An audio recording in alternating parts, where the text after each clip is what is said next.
మాత్రమే కాదు వాళ్ళకి ఆర్థిక సహాయాన్ని కూడా ప్రభుత్వం చాలా కరెక్ట్ గా చేసేటటువంటి అవకాశం కలుగుతుంది.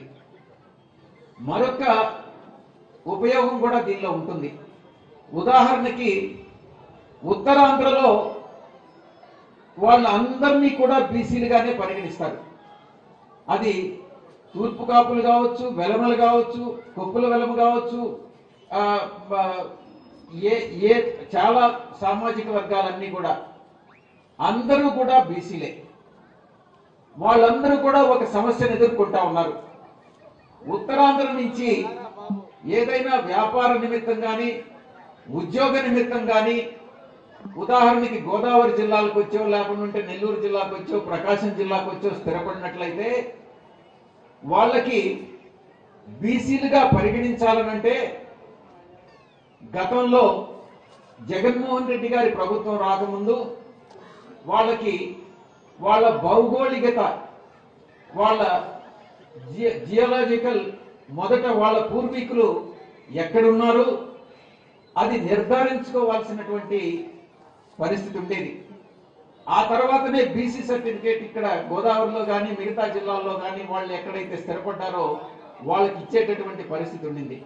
కానీ ఈ యొక్క భౌగోళిక సరిహద్దుల్ని తీసేసి అటువంటి అవసరం లేదు, అక్కడ నుంచి మైగ్రేట్ అయ్యి ఎక్కడ సెటిల్ అయినా కూడా వాళ్ళకు ఉన్నటువంటి గతంలో ఉన్నటువంటి బీసీ స్టేటస్ అన్నటువంటిది ఉంటుంది అన్నటువంటి విషయాన్ని జగన్మోహన్ రెడ్డి గారి ప్రభుత్వం నిర్ణయం తీసుకుని దాన్ని అమలు చేయడం జరుగుతూ ఉంది. కాబట్టి ఇటువంటి ఉపయోగాలన్నీ కూడా వీటిలో ఉంటాయి.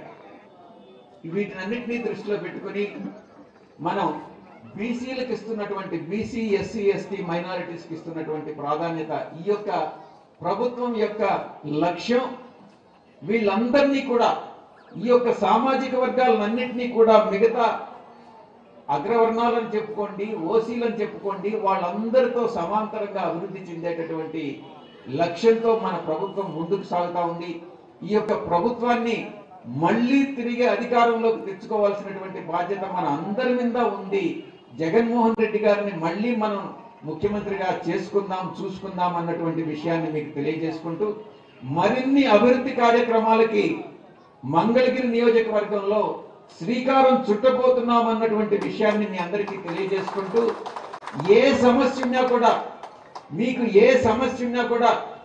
మీ యొక్క చిరంజీవి కానీ, కమల్ గారు కానీ, హనుమంతరావు గారు కానీ, మోహన్ రావు గారు కానీ, నేను కానీ, శ్రీనివాస్ కానీ అందరం కూడా మీ వెంట ఉంటాం, మీ సమస్యలను పరిష్కరిస్తామన్నటువంటి హామీ ఈ సభాముఖంగా ఇస్తూ మీ దగ్గర సెలవు తీసుకుంటా ఉన్నాను. ధన్యవాదాలు. Thank you sir.